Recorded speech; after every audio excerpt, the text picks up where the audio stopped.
ഒന്ന് രാജാക്കന്മാരുടെ പുസ്തകം 19-ാം അധ്യായം.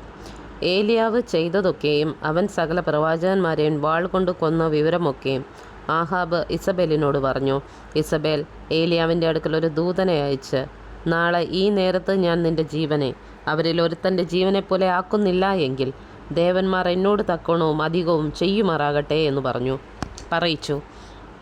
അവൻ ഭയപ്പെട്ടെഴുന്നേറ്റ് ജീവരക്ഷയ്ക്കായി പുറപ്പെട്ടു. യഹൂദയ്ക്കുൾപ്പെട്ട ബർഷേബയിൽ ചെന്ന് അവിടെ തൻ്റെ ബാല്യക്കാരനെ താമസിപ്പിച്ചു. താനോ മരുഭൂമിയിൽ ഒരു ദിവസത്തെ വഴി ചെന്ന് ഒരു ചൂരച്ചെടിയുടെ തണലിലിരുന്ന് മരിപ്പാനിച്ഛിച്ചു. ഇപ്പോൾ മതി യഹോവേ, എൻ്റെ പ്രാണനെ എടുത്തുകൊള്ളണമേ, ഞാൻ എൻ്റെ പിതാക്കന്മാരെക്കാൾ നല്ലവനല്ലല്ലോ എന്ന് പറഞ്ഞു. അങ്ങനെ അവൻ ചൂരച്ചെടിയുടെ തണലിൽ കിടന്നുറങ്ങുമ്പോൾ പെട്ടെന്നൊരു ദൂതൻ അവനെ തട്ടി അവനോട്, എഴുന്നേറ്റ് തിന്നുക എന്ന് പറഞ്ഞു. അവൻ ഉണർന്നു നോക്കിയപ്പോൾ കനലിന്മേൽ ചുട്ട ഒരു അടയും ഒരു തുരുത്തി വെള്ളവും തലയ്ക്കൽ ഇരിക്കുന്നത് കണ്ടു. അവൻ തിന്നുകുടിച്ചു, പിന്നെയും കിടന്നുറങ്ങി. യഹോവയുടെ ദൂതൻ 2-ാം പ്രാവശ്യം വന്ന് അവനെ തട്ടി, എഴുന്നേറ്റ് തിന്നുക, നിനക്ക് ദൂരയാത്ര ചെയ്യുവാനുണ്ടല്ലോ എന്ന് പറഞ്ഞു. അവൻ എഴുന്നേറ്റ് തിന്നുകുടിച്ചു.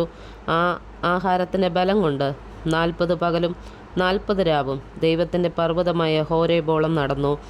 അവിടെ അവൻ ഒരു ഗുഹയിൽ കടന്ന് രാപ്പാർത്തു. അപ്പോൾ അവൻ യഹോവയുടെ അരുളപ്പാടുണ്ടായി അവനോട്, ഏലിയാവേ, ഇവിടെ നിനക്ക് എന്തു കാര്യമെന്ന് ചോദിച്ചു. അതിനവൻ, സൈന്യങ്ങളുടെ ദൈവമായ യഹോവയ്ക്ക് വേണ്ടി ഞാൻ വളരെ ശുഷ്കാന്തിച്ചിരിക്കുന്നു. ഇസ്രായേൽ മക്കൾ നിന്റെ നിയമത്തെ ഉപേക്ഷിച്ച് നിന്റെ യാഗപീഠങ്ങളെ ഇടിച്ച് നിന്റെ പ്രവാചകന്മാരെ വാൾ കൊണ്ട് കൊന്നുകളഞ്ഞു.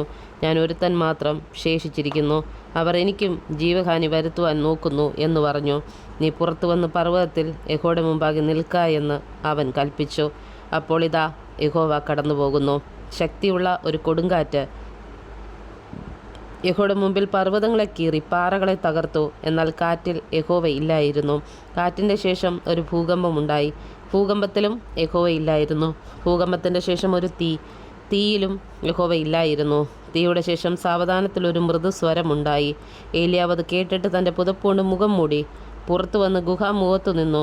ഏലിയാവേ, ഇവിടെ നിനക്ക് എന്തു കാര്യമെന്ന് ചോദിക്കുന്ന ഒരു ശബ്ദം അവൻ കേട്ടു. അതിനവൻ, സൈന്യങ്ങളുടെ ദൈവമായ യഹോവയ്ക്ക് വേണ്ടി ഞാൻ വളരെ ശുഷ്കാന്തിച്ചിരിക്കുന്നു. ഇസ്രായേൽ മക്കൾ നിന്റെ നിയമത്തെ ഉപേക്ഷിച്ചു, നിന്റെ യാഗപീഠങ്ങളെ ഇടിച്ചു, നിന്റെ പ്രവാചകന്മാരെ വാൾ കൊണ്ട് കൊന്നുകളഞ്ഞു.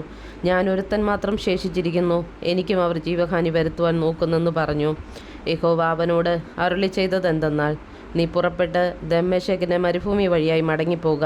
നീ എത്തുമ്പോൾ ഹസായേലിനെ അരാമിൻ്റെ രാജാവായിട്ട് അഭിഷേകം ചെയ്യുക. നിംഷിയുടെ മകനായ യേഹുവിനെ ഇസ്രായേലിന് രാജാവായിട്ട് അഭിഷേകം ചെയ്യണം.